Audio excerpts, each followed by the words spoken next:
बोले देवादिदेव श्री आदिनाथ भगवान की, देवादिदेव श्री महावीर भगवान की, संत शिरोमणि गुरुवर आचार्य श्री विद्यासागर जी महाराज की, नवाचार्य श्री समय सागर जी महाराज की, गुणायतन प्रेता शंका समाधान भावना एक प्रवर्तक जन जन के संत प्रखर वक्ता बोले परम पूज मुनि श्री प्रमाण सागर जी महाराज की, मुनिवर श्री निर्वेक सागर जी महाराज की, मुनिवर श्री संधान सागर जी महाराज की, अतिशय चेतोदासीन आश्रम की, देवी अहिल्या की नगरी मालवा की शान, इंदौर के 56 दुकान के बाजू में अतिशय क्षेत्र उदासीन आश्रम के जिनालय से सायंकालीन संघ का समाधान का कार्यक्रम हम और आप प्रारंभ करें। उसके पूर्व पारस चैनल, जिनवाणी चैनल, आदिनाथ चैनल और प्रमाणिक ऐप के माध्यम से जो इस कार्यक्रम को देख सुन रहे हैं उन सभी का और यहाँ पर उपस्थित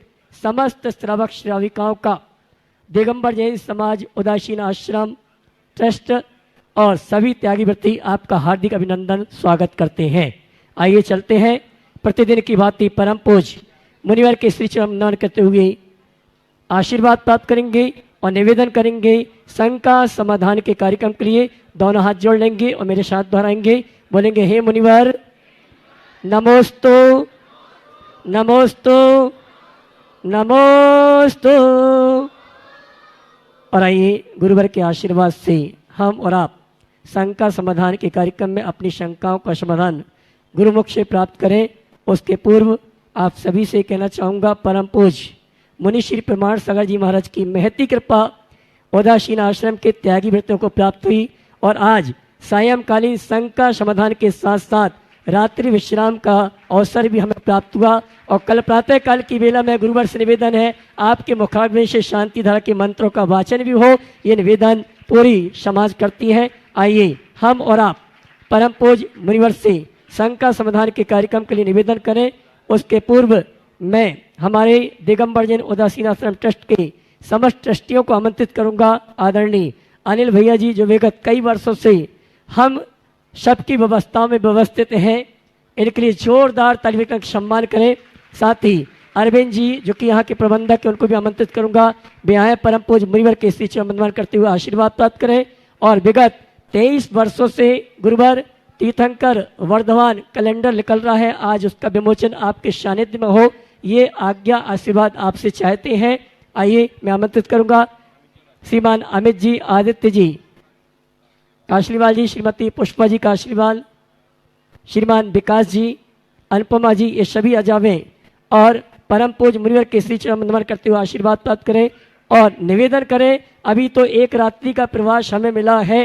गुरुवर ने आचार्य श्री विद्यासागर जी महाराज लगातार 9 दिन तक यहाँ पर रुके रहे, सानिध्य हमें प्राप्त हुआ। ऐसे गुरुवर के शिष्य आज हमारे बीच उपस्थित है। मैं सम्मान से सभी को आमंत्रित करूंगा और मैं आदरणीय अनिल भैया जी चाहूँगा तीर्थंकर वर्धमान कैलेंडर का विमोचन का कार्यक्रम संपन्न कराएं। आइए।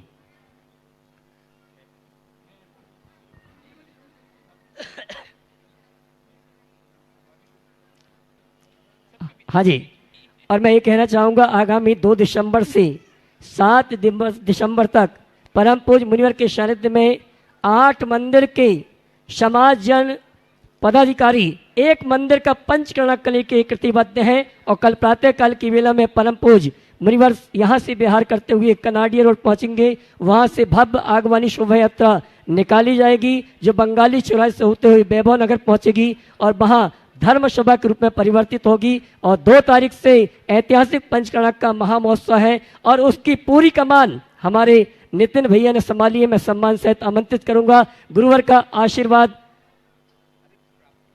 पूरी कमान इनके कंधे में, जोरदार तालियों से इनका सम्मान करें। आइए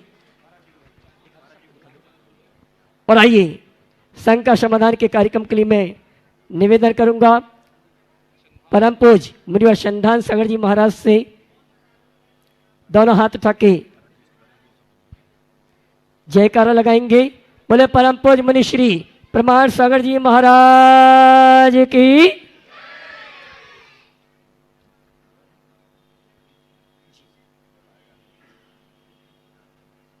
आज उदासीन आश्रम का भाग्य जागा और गुरुवर का यह प्रवास, शाम का यह संकट समाधान आज उनको मिला। प्रथम प्रश्न के लिए मैं आमंत्रित कर रहा हूँ हमारे बीच में गुणायतन के शिरोमणि संरक्षक और जिनको आज गुरुवर की नवदा भक्ति पूर्वक आहार दान कराने का भी सौभाग्य प्राप्त हुआ, यूएसए से, फिनिक्स से, दिलीप जी, सुमन जी बोबरा, जोरदार ताली बजाइए। और वे अपना प्रश्न गुरु चरणों में रखेंगे।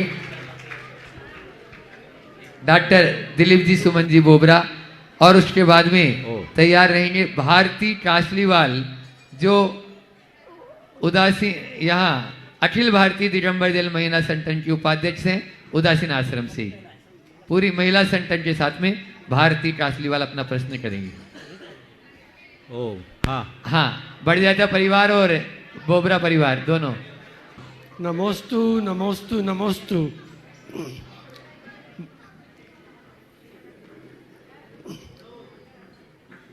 आज का मेरा प्रश्न बहुत छोटा सा है और मुझे बचपन से इसका ज्ञान होना चाहिए था, लेकिन मैं आपसे पूछना चाहता हूँ, अपने मंदिरों में प्रतिमाओं के साथ जो जंतर जी रखे जाते हैं उसका क्या उद्देश्य है?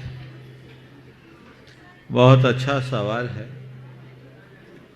और इसका व्यवहारिक ज्ञान सभी को होना चाहिए। आगम में जिन बिंबों के साथ यंत्र स्थापन की कहीं कोई व्यवस्था नहीं है। प्रतिष्ठाचार्यगण सामने आ जाओ।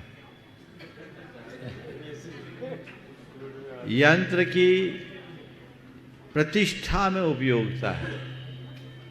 कुछ यंत्र हैं जिनकी प्रतिष्ठा की विधि में पूर्ण उपयोग किया जाता है, बिना यंत्रों के प्रतिष्ठा नहीं होती। भगवान को जब विराजमान किया जाता है तो उनके आसन के नीचे मातृका यंत्र या अचल यंत्र की स्थापना की जाती है। अन्य प्रकार से वेदियों में यंत्र को स्थापित करने का कोई भी शास्त्रीय विधान कहीं नहीं मिलता। चूंकि यंत्र हमारे विभिन्न धार्मिक क्रियाकलापों में काम आते हैं, उपयोगिता रहती है, यंत्रों की प्रतिष्ठा होती है, उनकी शुद्धि होती है, तो उन्हें कहाँ रखा जाए? तो उन्हें वेदियों में रख दिया जाता है। अब वेदियों में रखे जाने के बाद आजकल यंत्रों की इतनी महिमा हो गई कि यंत्र इस तरीके से या तो भगवान के पीछे टिका दिए या भगवान पर टिका दिए या उनका फ्रेम बना के भगवान के आगे इस तरह रख दिए कि भगवान ही ढक गए। मुझे इसका कोई औचित्य नहीं दिखता। वेदी में, वेदियों में अगर आप यंत्र रखते हैं तो यंत्रों को लिटा करके भी रख सकते हैं। ऐसा नहीं कि यंत्र पर सबकी नज़र पड़े, ऐसा कोई जरूरी नहीं। कई कई जगह तो भामंडल के आकार में यंत्र को स्थापित कर दिया गया। बताओ, आप सब विज्ञ लोग यहाँ बैठे हैं, किसी भी प्रतिष्ठा के शास्त्र में, किसी भी प्रतिमा विज्ञान में, किसी भी मंदिर के शास्त्र में इस तरह से यंत्र स्थापित करने का कोई विधान देखने को मिला क्या? बोलो। वेदी में नहीं है। मैं बता रहा हूं, वहीं आ रहा हूं। नितिन जी बोल रहे हैं कि यंत्रों की प्रतिष्ठा का विधान है। मैं कह रहा हूं यंत्रों का पूर्ण उपयोग है, यंत्रों का प्रयोग है, उसका निषेध नहीं है। मैंने पहले ही कहा कि यंत्र तो प्रतिष्ठा में उपयुक्त तो होते हैं और इसलिए मंदिरों में लोग यंत्र रखते हैं। कई मांगलिक कार्यों में यंत्रों की आवश्यकता होती है, तो वो यंत्र रखे तो कहाँ रखे? अबलख से झमेले में कौन पड़े, सो वेदी में रख दो। मूल उसके पीछे की बात यही है कि भगवान की वेदी एकदम पवित्र है, उसमें शुद्धि है, वहीं रख दो।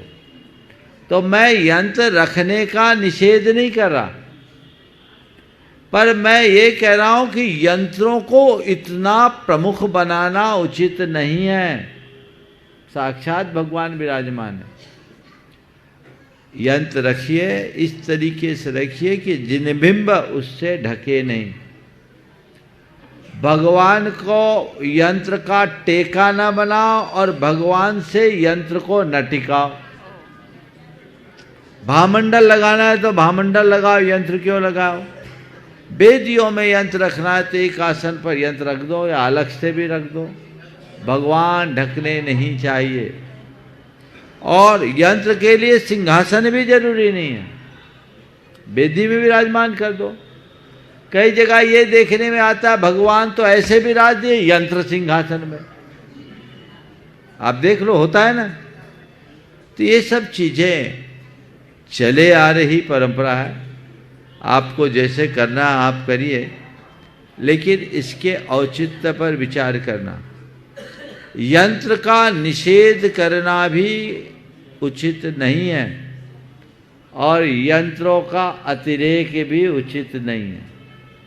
वेदी पर यंत्र रखते हैं तो इसमें कोई दोष नहीं है, पर यंत्र के कारण भगवान गौण होते हैं तो ये सदोष है। इन बातों को ध्यान में रख करके काम करना चाहिए। कई कई जिनालियों में सब प्रकार के यंत्र रहते हैं, रखना भी चाहिए, क्योंकि विधि विधान में यंत्रों का उपयोग होता है। तो जैसे शास्त्र के कक्ष होते हैं, भंडार होते हैं, वैसे यंत्र भंडार भी होना चाहिए। एक अच्छे अलमारी में सारे प्रतिष्ठित यंत्रों को रख दो। हर यंत्र की नित्य अभिषेक की भी जरूरत नहीं होती। जिनकी जरूरत है विनायक यंत्र आदि की, वो कर लें। अभिषेक में भी यंत्र इसीलिए करते हैं, रखते हैं। अभिषेक में यंत्र रखने का कोई विधान नहीं, पर आप लोग होशियार हो। होशियारी क्या करते हो कि अभी भगवान का अभिषेक कर रहे, इसी में यंत्र रख दो, एक साथ दो ही निपट जाएंगे। नहीं तो अलग से यंत्राभिषेक में सारी प्रक्रियाएं अपनानी पड़ेगी। बोलो, यंत्राभिषेक का विधान है कि नहीं? अलग से है ना। पूरा यंत्राभिषेक का विधान है, तो तुम लोग क्या करते हो? शॉर्टकट अपनाते हो। अब यंत्राभिषेक कौन करे? तो भगवान के अभिषेक में ही वहीं रख दो यंत्र को, सो दो ही काम हो गया। तो आप लोग एक टिकट में दो दो मजा लेने का प्रयास करते हैं, और ये परंपरा चल पड़ी कि बिना यंत्र के भगवान का अभिषेक ही नहीं होगा। बोलो, पूरे अभिषेक पाठ में कहीं भी यंत्र स्थापित करने का कोई श्लोक है? बोलो, कहीं नहीं है, पर शॉर्टकट है। चल रहा है, चलिए कोई बात नहीं, उससे यंत्र का अभिषेक हो जाता है। नहीं तो प्रमाद में यंत्र ही न हो। और यंत्र में भी सब यंत्र नहीं, सिद्धि यंत्र, विनायक यंत्र, ये अपने अभिषेक के योग्य हैं। जो अभिषेक के योग्य है उनका अभिषेक किया जाता है, बाकी उनका प्रक्षाल, बाकी उनकी शुद्धि और व्यवस्थित तरीके से रखना चाहिए।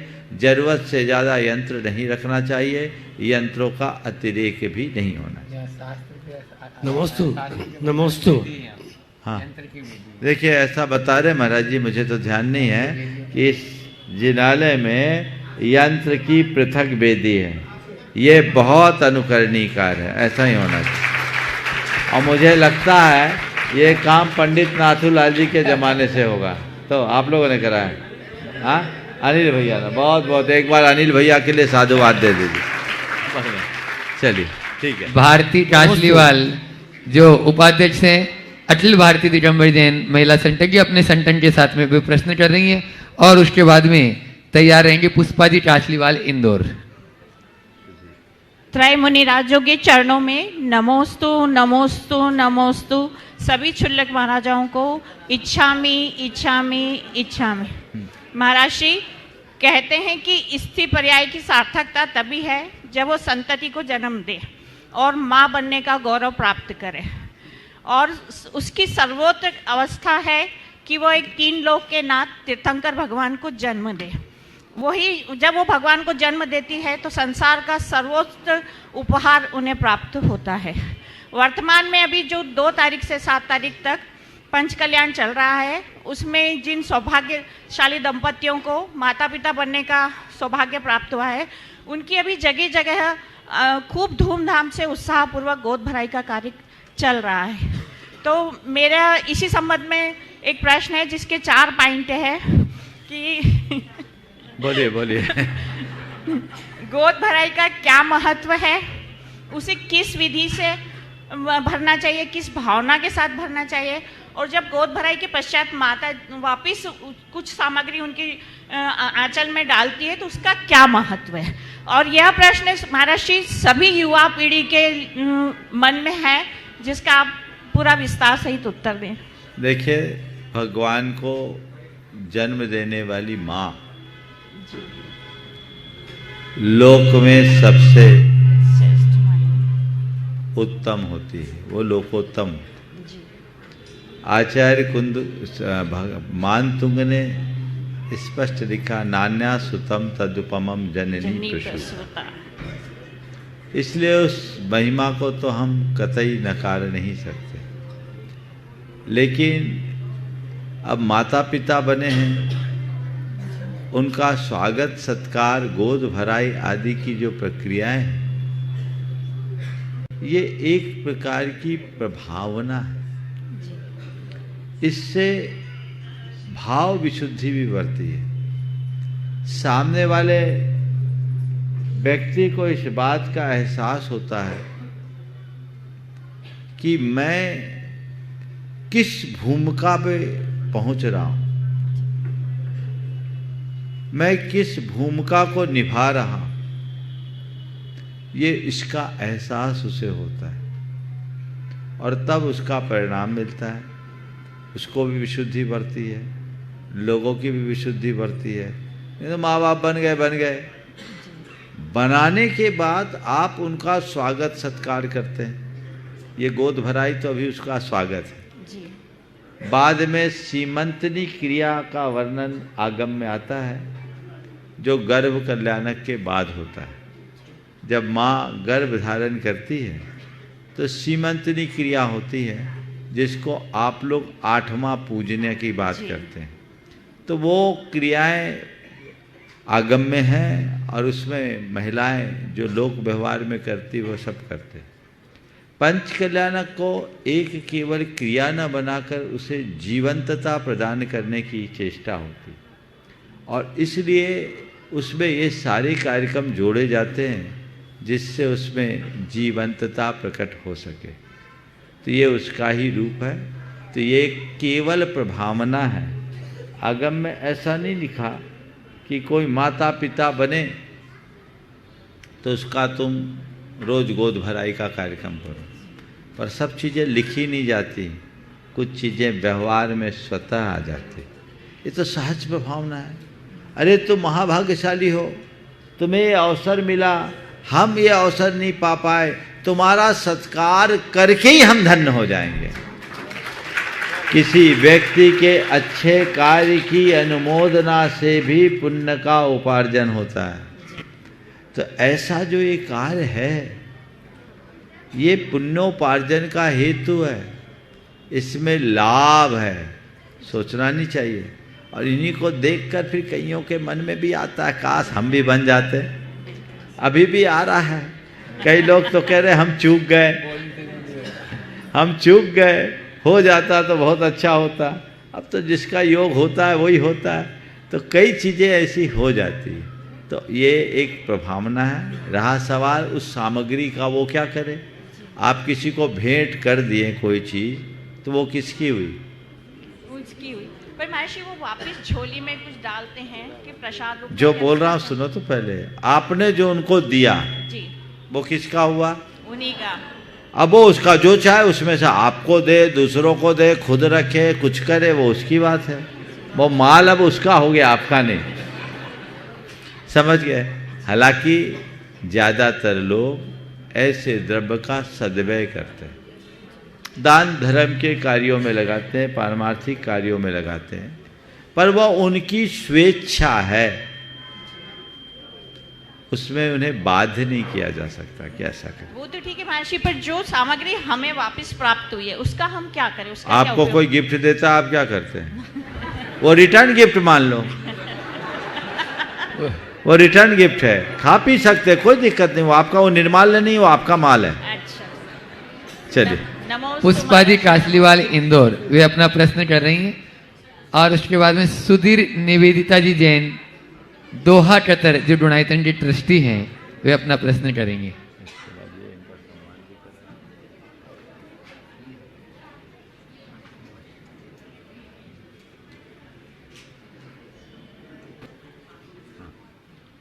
महाराज जी नमोस्तु नमोस्तु नमोस्तु।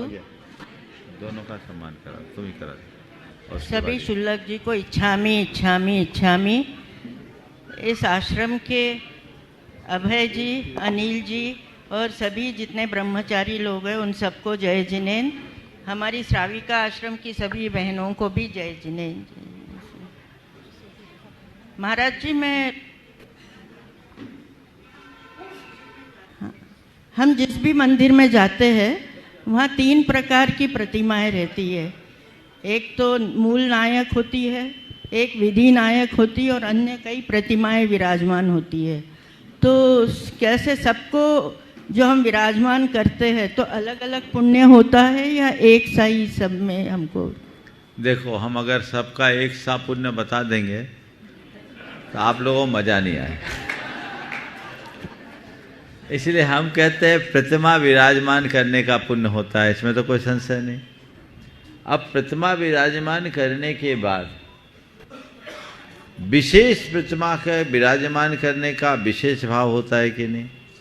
आप खुद से पूछिए, कहीं कोई व्यक्ति भगवान विराजमान करता है और कहीं मूल नायक विराजमान करता है, तो उसके मनोभाव क्या एक से रहते हैं? अब आज ही मैं बताऊं, यहाँ हम कई बार आ गए हैं पर मूल भगवान के अलावा आजू बाजू में दृष्टि नहीं जाती। तो अब क्या हुआ? आकर्षण किसका हुआ? मूल नायक का। आजू बाजू में गई नहीं कई चीजें। अब आज एक चीज ऐसी नजर में आई, पहले आए गए नहीं, बात दृष्टि नहीं गई, उधर देखा ही नहीं, मूल भगवान को नमन किए, वंदन किए, काम हो गया। तो अब जिनके दर्शन पूजन बंदन से आपके हृदय में विशेष भाव आया तो विशेष पुण्य कमाए कि नहीं? और ये पुण्य किसके निमित्त से कमाए? विराजमान करने वालों के निमित्त से। तो जिसके निमित्त से ज़्यादा पुण्य होगा उसका 6वां भाग विराजमान कर्ता के हिस्से आएगा। तो मूल नायक विराजोगे तो ज़्यादा पुण्य आएगा, उसमें कोई संशय की तो बात नहीं है। फिर इसी तरह से विधि नायक है। विधि नायक पंच कल्याणक के नायक होते हैं, जिनके आश्रित सारे संस्कार होते हैं। भगवान विराजमान होते हैं। अबे भाई, इस बार अभी विधि नायक तय नहीं किया आपने, मौका है, याद दिला दिया। अभी विधि नायक विराजमान करने का मौका है, जो पंच कल्याणक हो रहे हैं। अभी तय तो नहीं हुआ ना, उसकी बोली हो चुकी, कब हुई? कर ली तो ठीक है, वो उनका मैटर है, पर मेरी दृष्टि में नहीं था इसलिए मैंने बोला। अब विधि नायक जिनके निमित्त से संपूर्ण पंच कल्याणक होगा, उसका अपना विशिष्ट महत्व होता है। पर ऐसा कहें तो हमको तो मूल नायक ही विराजमान करना है, हमको तो विधि नायक ही करना है, तो बाकी को कौन करेगा? उत्तम से उत्तम भाव रखिए और जो मिल जाए उसमें संतोष रखिए। अपने बीच में गुणायतन ट्रस्टी दोहा चतर से नहीं, पहले डॉक्टर सुधीर जी निवेदिता, पहले इनको बुला लो। अच्छा, डॉक्टर उषा जैन, डॉक्टर उषा जी को दे दो। डॉक्टर उषा जी जैन जयपुर, जो गुणायतन जी ट्रस्टी है, सब वे अपना प्रश्न गुरु चरणों में कर रहे हैं। उसके बाद में दोहा चतर वाले तैयार रहे। गुरुदेव के चरणों में सत्संग नमोस्तु नमोस्तु नमोस्तु। गुरुदेव, मेरा एक प्रश्न है कि एक तो इमरजेंसी हो जाए तो फिर समाधि मरण कैसे हो, और एक ये कि मेरी बच्ची जो समझती नहीं उसका कर्मों की निर्जरा कैसे हो? देखिए, हमारे यहाँ समाधि के 2 रूप बताए, एक बृहत् प्रत्याख्यान और एक संक्षेप प्रत्याख्यान। बृहत् प्रत्याख्यान यानी उम्र के ढलान आने पर क्रमशः भोजन पानी आदि को छोड़ते हुए अपनी कसायों को कृश करते हुए समाधि धारण करना, ये कहलाता है बृहत् प्रत्याख्यान। लेकिन अचानक कोई ऐसी स्थिति आ जाए तो उसके लिए संक्षेप प्रत्याख्यान का विधान होता है। आपको लग रहा है कि अब बस मामला गड़बड़ है, अब बचने की कोई संभावना नहीं, कोई उपसर्ग आ जाए, कोई दुर्घटना घट जाए, कोई दुर्भिक्ष आ जाए, या इस तरह की कोई स्थितियां निर्मित हो जाए, तो उस समय तत्क्षण चारों प्रकार का आहार त्याग करते हुए सब जीवों से क्षमा मांगना, सब जीवों को क्षमा करना और आत्मस्थ होना इस भाव के साथ कि जब तक इस उपसर्ग का निवारण न हो जाए तब तक के लिए मेरा सर्व आहार पानी का त्याग है। मैं सब जीवों से क्षमा मांगता हूँ, सब जीवों को क्षमा करता हूँ, और ये हृदय से ये कर भी दे। और उस बीच यदि किसी व्यक्ति का प्राणांत होगा तो वह भी समाधि कहलाएगी। समझ गए? तो ऐसा कभी भी दिखे तो ऐसा किया जा सकता है, किया नहीं जा सकता, करना चाहिए। सुधीर निविद जो अशक्त है उसकी निर्जरा के लिए उसको संबोधन देते रहें। अब सामने वाले की बुद्धि यदि वैसी अनुकूल हो तब तो वो ग्रहण कर सकते हैं, बुद्धि नहीं है तो इसके तीव्र कर्म का उदय जानकर हम उसको उसके प्रति अच्छी भावना भाएं। समय आने पर ऐसे जीव का भी परिणमन अच्छा हो सकता है। हाँ, सुधीर निवेदिता जी जैन दोहा कतर से जो गुणायतनी ट्रस्टी वे अपना प्रश्न कर रहे हैं, और उसके बाद में तैयार रहेंगे धुलिया से प्रोफेसर NM जैन, प्रोफेसर सूर्य प्रभा जैन, जो आज गुणायतन से निर्माण सारथी के रूप में भी जुड़े हैं। नमोस्तु महाराज जी, नमोस्तु महाराज जी, नमोस्तु महाराज जी। आज 6 महीने के अंतराल के बाद पुनः आपके दर्शन करने का सौभाग्य मिला, हम अभाग्य हैं। आज हमारे साथ में हमारे निवेदिता के मम्मी पापा हैं, तो मम्मी उनके क्वेश्चन पूछेंगे। नमोस्तु महाराज जी, नमोस्तु महाराज जी, नमोस्तु महाराज जी। छुल्लक जी को एक शामी। महाराज जी, जिस प्रकार स्वर्ण में जंग नहीं लगती, जिस प्रकार स्वर्ण में जंग नहीं लगती, अग्नि में दीमक नहीं लगती, पर हमारी शुद्धात्मा में अज्ञानता रूपी मलिनता क्यों लगती है? इसे कैसे दूर करें? कृपया शंका का समाधान करें। बिल्कुल ठीक कह रहे। स्वर्ण में जंग नहीं लगती, अग्नि में दीमक नहीं लगती, पर हमारी आत्मा में जंग भी लगा है, रंग भी लगा है और दीमक भी लग गई। क्यों? क्योंकि हमारी आत्मा शुद्ध नहीं बची। अगर शुद्ध हो जाए तो ये सब कुछ नहीं। अनादि कर्म के संसर्ग से युक्त होने के कारण हमारी आत्मा वर्तमान में अशुद्ध बनी हुई है, और इसी अशुद्धि के परिणाम स्वरूप आत्मा के साथ ये सारी विकृतियां हैं। हम उस अशुद्धि को मिटाएंगे तभी जीवन को आगे बढ़ा पाएंगे। नमोस्तु नमोस्तु। प्रोफेसर ओम निवेदिता, आप भी पूछेगी क्या? बोलिए बोलिए। ओम ओम। हम नमोस्तु महाराज जी, नमोस्तु महाराज जी, नमोस्तु महाराज जी। सभी छुल्लक जी को इक्षामी इक्षामी इक्षामी। महाराज जी, मेरा एक छोटा सा ही क्वेश्चन है कि सम्यक दृष्टि जीव किस गति में सबसे ज़्यादा पाए जाते हैं? नरक गति में, मनुष्य गति में, तिर्यंच गति में या देव गति में? सम्यक दृष्टि जीवों की सर्वाधिक संख्या देवों में, ज्योतिषी देवों में है, क्योंकि संगी पंचेंद्रियों की सर्वाधिक संख्या भी वही। चलिए, नमोस्तु। आज जो गुणायतन से निर्माण सारथी के रूप में जुड़े से प्रोफेसर NM जैन, प्रोफेसर सूर्य प्रभा जैन, जो धुलिया से हैं, जोरदार तालियों से उनका स्वागत कर दें। और गुणायतन की शिरोमणि संरक्षक अशोक जी दोषी और अमित जी कासलीवाल, हाँ, ये भी शिरोमणि संरक्षक हैं, पहुंच जाएं और उनका स्मृति चिन्ह देते हुए उनका स्वागत अभिनंदन कर दें वहीं पर। त्रय नमः मुनिवरों को नमस्तु नमोस्तु नमोस्तु। शुल्लक जी महाराज को वंदामी वंदामी। सभी धुलिया वासियों की तरफ से नमोस्तु और वंदामी। प्रश्न मेरा, ओम जल्दी करिए। हम धुलिया में महाराज जी, मेरी माँ की एक्सीडेंट में डेथ हो गई, तो इसलिए हमने एक ट्रस्ट स्थापन किया, और वो ट्रस्ट के माध्यम से हम मानसिक विकलांग बच्चों की पहली स्कूल वहाँ डाली। धुलिया और नंदुरबार डिस्ट्रिक्ट पड़ोस में तब तक मानसिक विकलांग बच्चों को मैडी कहा जाता था। मानसिक विकलांग एक कैटेगरी होती है, लोगों को पता नहीं था, उनको मैडी समझते थे। और हमने वो पहले, हम दोनों प्रोफेसर होते हुए हमारा काम डेली रूटीन लाइफ का करके हमने माँ के नाम से जो ट्रस्ट किया, उससे मानसिक विकलांग बच्चों की स्कूल धुलिया में शुरू की। अब वो इतना पैसा डोनेशन के रूप में आने लगा कि वो स्कूल अच्छी चलाने के बावजूद भी बहुत पैसा रहा। फिर हमने ऐसा सोचा कि जो पीड़ित बच्चे हैं वो जाति धर्म निरपेक्ष, जाति पाति का ऐसा कोई फर्क न करते हुए जिनको फीस के लिए पैसे चाहिए हो, जिनको समझ लो कोई ऑपरेशंस के लिए पैसे चाहिए हो, तो उनको हम मदद कर रहे हैं ट्रस्ट में से। अभी दया धर्म से मूलम कहा जाता है। हमारे महाराष्ट्र में कर्मवीर भावराव पाटिल थे, उन्होंने ये जो पिछड़ी हुई जमाती के लिए बहुत अच्छा काम किया।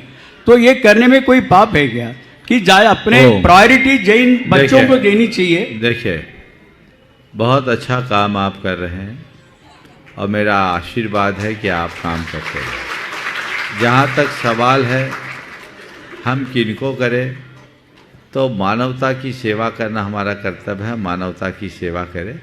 हाँ, जैनों में अगर उपेक्षित है तो उन्हें हम अपनी प्राथमिकता दें। देखिए, प्राथमिकता किसको? जैनों को।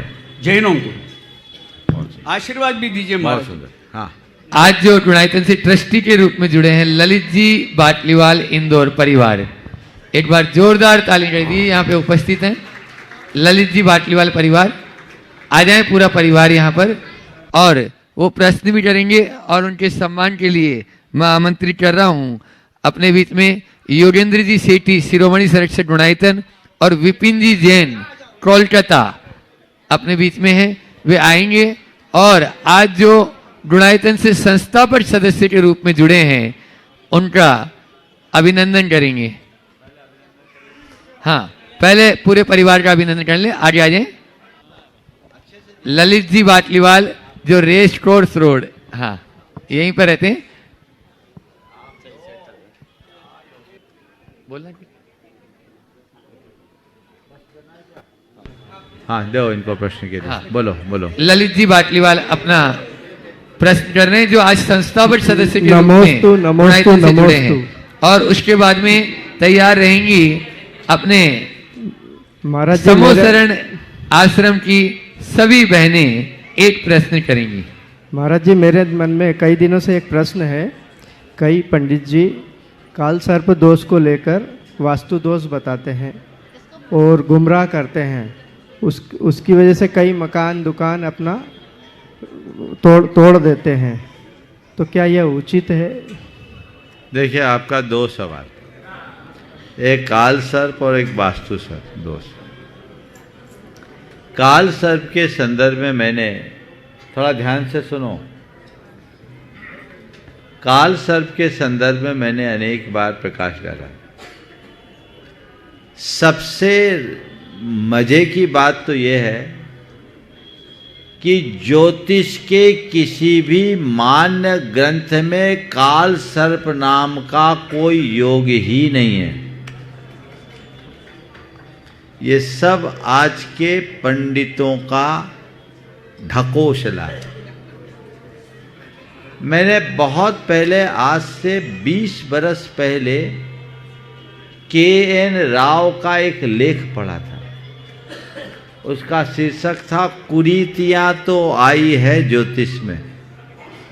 उसमें उन्होंने लिखा कि ज्योतिष के किसी भी मान्य ग्रंथ में काल सर्प नाम का कोई योग ही नहीं है।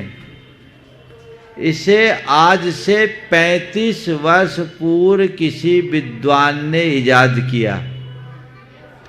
अन्य पंडितों ने इसका खंडन इसलिए नहीं किया क्योंकि ये पंडितों के लाभ का जरिया बन गया। उसमें उन्होंने लिखा, जिस राहु और केतु के मध्य में सभी प्रमुख ग्रहों के आने पर ये तथाकथित काल सर्प योग माना जाता है, वह तो लाभकारी राजयोग है। हाथ कंगन को आरसी क्या है, मैं उनके ही शब्द बोल रहा हूं, इसमें कोई फेर नहीं है। मेरे संग्रह में वो लेख भी है। हाथ कंगन को आरसी क्या, मोरारजी भाई देसाई, ज्ञानी जैल सिंह, चौधरी चरण सिंह, धीरू भाई अंबानी, सचिन तेंदुलकर, जवाहरलाल नेहरू भी शायद थे। हाँ, जैसे अपने अपने क्षेत्र के सफल और अति सफल लोगों की कुंडली में ये तथाकथित काल सर्प योग है। अब बोलो आपको क्या बोलूं? अब एक बार एक सज्जन ने कहा महाराज जी काल सर्प योग है उसको कैसे उतारे? बोले काल सर्प तो सबके ऊपर लगा है और काल सर्प से बचना तो एक ही उपाय। बोले क्या उपाय? बोले मुनि बन जाओ। काल रूपी सांप सबके सिर पर है कि नहीं है? बोलो। तो काल सांप को हटाना है, मृत्युंजयी बनना है, तो मृत्युंजयी बनने का रास्ता क्या है? मुनि बन जाओ। नहीं नहीं महाराज आप तो मजाक कर रहे हैं। बोले मजाक नहीं कर रहा, सच बोल रहा हूं। जब तक मुनि बन के मोक्ष नहीं जाओगे तब तक काल सर्प लगा रहेगा। लगे रहेगा कि नहीं लगे? नहीं महाराज वो बहुत दिक्कत है, हमारे बेटे का संबंध नहीं हो पा रहा। पंडितों ने कहा काल सर्प योग है। हमने बोले भैया संबंध नहीं हो रहा तो हो जाएगा। नहीं महाराज जी क्या बताऊं बहुत उम्र हो गई है, 28 साल हो गया महाराज, संबंध ही नहीं बैठता। और जिससे बोलते हैं काल सर्प योग उतारोगे तो हो जाए। बोले क्या किया? बोले उतारा करवा लिया। बोले क्या हुआ? बोले अभी तक नहीं हुआ। हम बोले तेरा नहीं हुआ, उसका तो उतर गया होगा। फिर हमने ऐसे ही मजाक में बोला कि तुम्हारी शादी कितने साल में हुई थी? बोला 30 वर्ष में। हमने कहा 2 वर्ष बाकी है। तुम्हारी शादी 30 वर्ष में हुई थी तब तुमको काल सर्प समझ में नहीं आया। आप बेटे की अभी 28 साल की उम्र और तुम्हें काल सर्प समझ में आ रहा है। दिमाग में जो ज्योतिषी ने भर दिया उसको निकाल दो और कुछ नहीं होगा। अभी 2 वर्ष बाकी है। संयोग से मुंह से निकला और बाद में उस लड़के की शादी 30 वर्ष में ही हुई। अब अच्छा ये मत सोचना कि मैं जो कह देता वो हो जाता, ऐसा नहीं कह रहा। ये एक संयोग है, लेकिन वो 30 वर्ष में खुश है और न जाने कितनी जगह उतारा करा लिया उसने। तो सबसे पहली बात तो मैं आप सबसे कहता हूं मनोबल मजबूत करिए, टोटकेबाजी में मत उलझिए।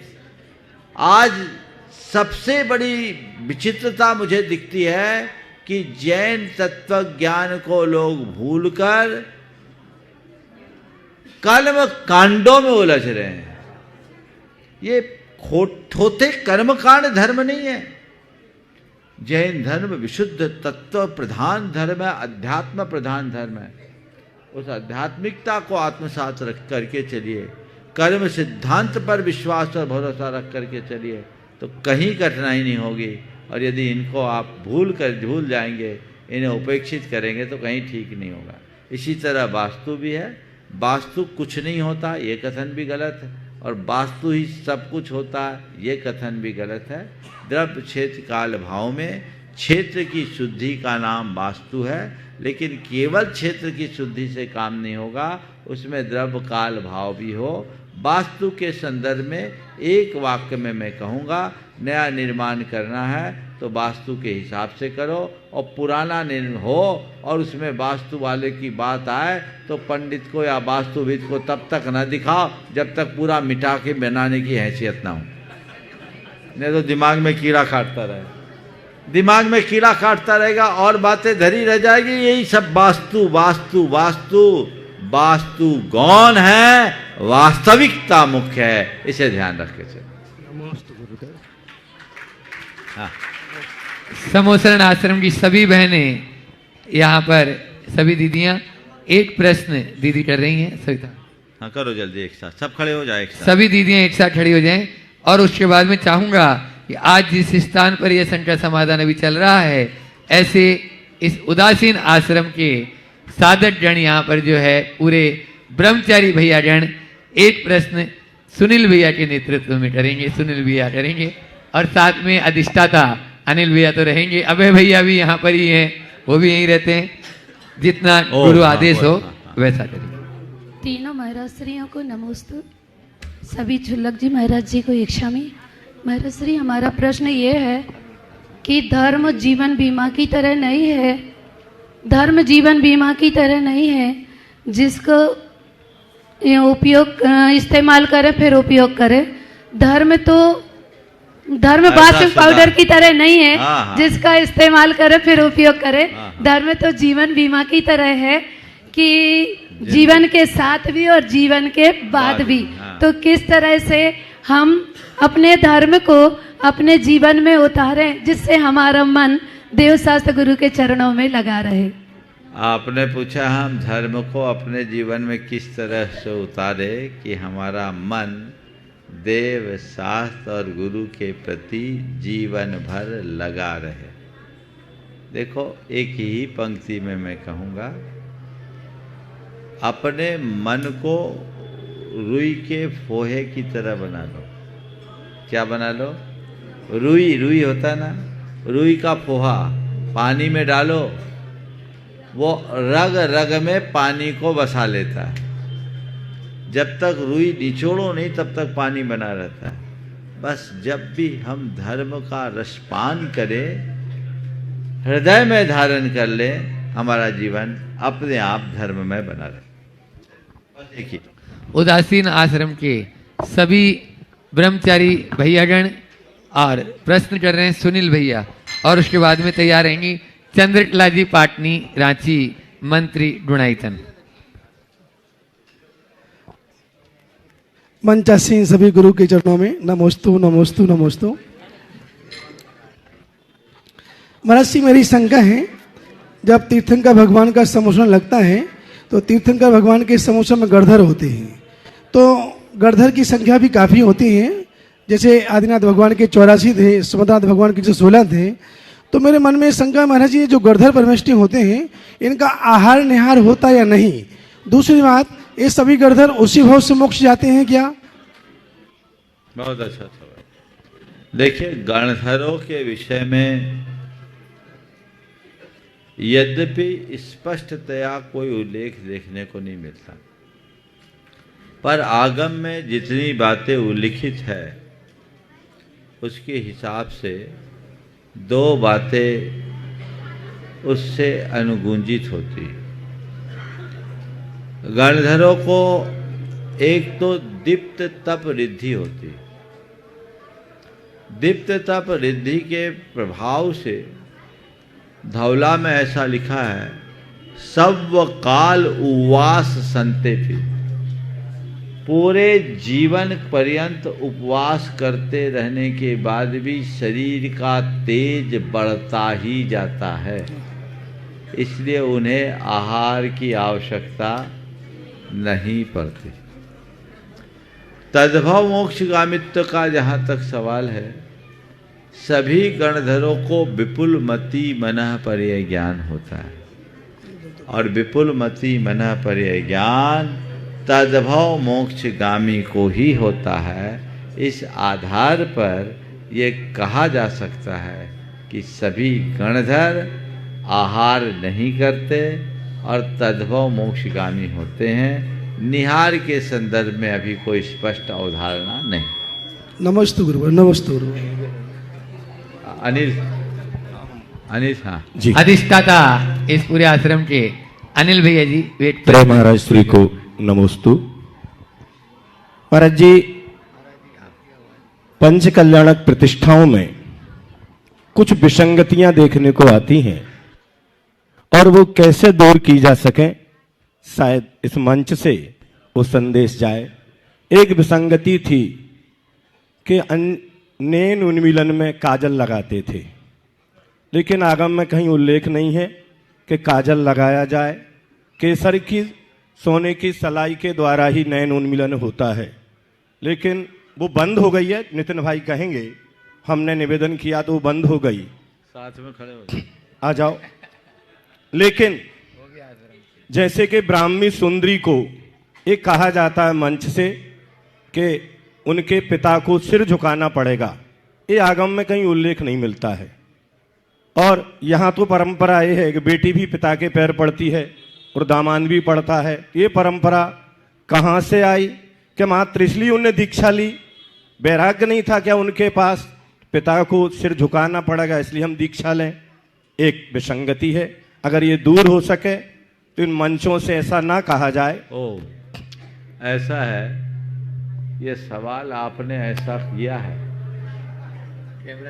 जो बखेड़ा खड़ा करने का। क्यों? ये आम जन से रिलेटेड है ही नहीं, ये काम तो तुम्हारा डिपार्टमेंट है, तो प्रतिष्ठाचार्यों नहीं। सुनो तो पूरी बात। प्रतिष्ठाचार्यों को चाहिए कि वे आगम का ठीक रीति से अध्ययन करके ही कोई भी मंचीय कार्यक्रम कराए। विडंबना ये है, भैया इसको ठीक करो ना, क्या होगा।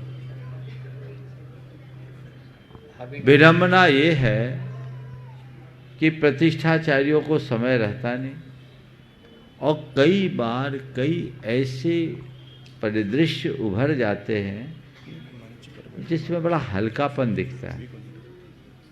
तो ये आप लोगों को चाहिए कि हम वहाँ क्या परोस रहे हैं।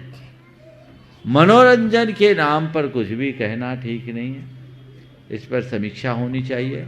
हमने 3 बार सारे प्रतिष्ठा पाठों का सामूहिक विलोडन किया, आप भी थे उसमें, प्रतिष्ठाचार्यों के बीच में। हमने ही कहा था कि अब काजल का प्रयोग नहीं करना चाहिए, ये 2010 की बात है, तब से बंद है। कुछ लोग करते हैं, अब कुछ क्रियाएं करते हैं तो करते, इसमें गृहस्थ क्या करे। ये तो प्रतिष्ठाचार्यों को खुद तय करना चाहिए। इसी तरह माता पिता आपके जाकर ब्राह्मी शूद्री आदि का, मैं तो ब्राह्मी शूद्री बनवाता ही नहीं है, प्रतिष्ठा का रोल थोड़ी है। हाँ हाँ हाँ, उसमें कुमकुम भी है, कुमकुम भी है, कुमकुम ही केसर होता है, कुमकुम के द्वारा तो वो है, तो केसर चाहिए उसमें, उसका पूरा सामग्री तैयार होती है। तो ये प्रतिष्ठाचार्यों का विषय है। तो इसके लिए पुनः जो इकट्ठे थे वो तो अपना सुधार लिए, और बहुत है जो है तो एक बार फिर प्रतिष्ठाचार्य सब बैठ जाओ, कम से कम जमाने के नहीं तो जितने अपने संघ में प्रतिष्ठाएं कराते हैं वे बैठकर एक मत हो जाओ। इन सावकों का क्या लेना देना। अब यहाँ सवाल करके तुम उत्तर भी हमसे लोगे तो मैं क्या कहूँगा। तो मैं तो इतना ही कहता हूँ कि क्या सही क्या गलत ये इनको पता नहीं है। ये मैसेज पूरी जगह जाएगा, जो करा दोगे सो इनके लिए सही है। तो आप लोगों को खुद से समीक्षा करनी चाहिए और समीक्षा करके एक सुनिश्चित करना चाहिए कि प्रतिष्ठा में हम कैसे मौलिकता को बचाकर भव्यता और नवीनता ला सके, ये चीजें लाकर किया जा सकता है। श्रीमती चंद्रकला जी पाटनी रांची, वे अपना प्रश्न कर रही हैं। उसके बाद में डॉक्टर दीपक जी जैन बीडी वाला परिवार से, जो शिरोमणि सरक सेक्रेटरी डोनाइतन के, वे तैयार रहेंगे। मेरी तरफ से जगत के सब्जियों की तरफ से मुनिराजों के चरणों में नमोस्तु, चुल्लक जी महाराज के चरणों में इच्छामि। महाराज श्री, जीवन में कुछ अच्छा करने के लिए सिर्फ डिग्री की आवश्यकता नहीं होती, अपने अंदर एक अच्छी भावना की भी आवश्यकता होती है। तो उस भावना को निरंतर किस प्रकार से जागृत रखा जा सकता है। बहुत अच्छा सवाल है। जीवन में अच्छा करने के लिए केवल डिग्री नहीं, अच्छी भावना की आवश्यकता। आपने पूछा अपनी भावना को अच्छी बनाए रखने के लिए हम क्या करें। अपनी भावना को अगर हम अच्छी बनाए रखना चाहते हैं तो हमें 4 बातों को ध्यान में रखना चाहिए। सबसे पहली बात, अपने मन में अच्छे आत्म सुझाव डालना चाहिए। मुझे सकारात्मक रहना है, मुझे सहज रहना है, मुझे पवित्र रहना है, मुझे निर्मल रहना है। ये ऐसे आत्म सुझाव है जो हमारी भाव शुद्धि के सबल निमित्त बन सकते हैं। दूसरी तरफ हम जब भी इस तरह से अपने भावना को निर्मल बनाए रखना चाहते हैं तो सत्संग करें जिससे हमारी भावधारा में परिवर्तन आए। तीसरी बात, ऐसे साहित्य को पढ़े जिससे हमें अच्छी प्रेरणा मिले और हम अपनी भावधारा को निर्मल बना सकें। और चौथी बात, नित्य आत्म समीक्षा करें, अपने भावों के प्रहरी बने। जब भी ऐसा लगे कि मेरे भावों में कहीं से कोई मलिनता आ गई है, अपनी निंदा गढ़ा करें, उनका परित्याग करें, ताकि इस तरह के दुर्भाव हम पर हावी ना। डॉक्टर दीपक जी जैन बीडी वाला परिवार, डॉक्टर साहब नहीं है हाँ, श्रीमती राजमणि जैन प्रश्न कर रही हैं और उसके बाद में तैयार रहेंगे यहाँ के कर्मठ और जुझारू कार्यकर्ता इस मंदिर के अमित जी कासलीवाल, जो गुणायतन जी ट्रस्टी भी हैं, गुणायतन जी शिरोमणि संरक्षक भी हैं। त्रय मुनिवरों के चरणों में सादर नमोस्तु। चुल्लक जी को इच्छा बोलिए जल्दी। हाँ महाराज जी, मेरा प्रश्न है कि अभी विवाह का सीजन चल रहा है, तो मुझे एक विवाह में उपस्थित रहने का अवसर मिला। वहाँ पर एक विधानाचार्य ने जो फेरे करा रहे थे, उसमें उन्होंने आदि पुराण का हवाला देके वो जो मड़वा हम स्थापित करते हैं शादियों में हम जो मड़वा स्थापित करते हैं और देवसात गुरु की पूजा या विनायक चित्र पूजा करते हैं, उसमें उन्होंने बताया कि मड़वा जो हम लगाते हैं वो आदि पुराण में उसका उल्लेख है, तो उसकी क्या प्रासंगिकता है विवाह में मड़वा को लगाने की? जो मंडप 4 लकड़ी वाला होता है, उसको लगाने की क्या प्रासंगिकता है? ओम ओम ओम। आपने जो सवाल किया है, एक बार मुझे आदि पुराण के इस विषय को ताज़ा करना पड़ेगा। आदि पुराण में इतना तो मुझे स्मरण में है, क्वचित पुण्याश्रम में ऐसा लिखा है, सिद्ध प्रतिमा साक्षी के ऐसा लिखा है, विवाह का संस्कार पवित्र स्थल में और सिद्ध प्रतिमा के साक्षी में करना चाहिए। लेकिन ये मंडप वाला प्रसंग मुझे फिर से देखना होगा। आदि पुराण में एक बार देख ले, अगर किसी ने कहा है तो हो सकता है उसमें होगा, देख के ही बताएंगे। ठीक, वो आदि पुराण में देखने के बाद बताऊंगा। आगे अमित। हाँ, अमित जी कासलीवाल शिरोमणि संरक्षक गुणायतन, और उसके बाद में अशोक जी दोषी धर्म प्रभावना समिति के अध्यक्ष तैयार रहेंगे। नमोस्तु गुरुदेव। गुरुदेव, ये जो उदासीन आश्रम परिसर जिसमें आज हम बैठे हैं, ये सन 1921 में हमारे पूर्वज हुकुमचंद जी सेठ सर सेठ हुकुमचंद जी साहब, कल्याणमल जी और कस्तूरचंद जी साहब ने ये इसका निर्माण किया था। और तब से लगभग यहाँ पर जितने ब्रह्मचारी भैया हैं, उनके रहन सहन और उनके धर्म में, उनका वातावरण में समय निकले, इसकी पूरी व्यवस्था यहाँ पे की जा रही है। इसके साथ ही अमर ग्रंथालय और शोध संस्थान के नाम पे कुन-कुन ज्ञानपीठ की स्थापना 1985 में मेरे दादाजी देव कुमार सिंह जी कासलीवाल द्वारा की गई थी। तब से यहाँ पे विभिन्न विषयों पर शोध का कार्य भी किया जा रहा है।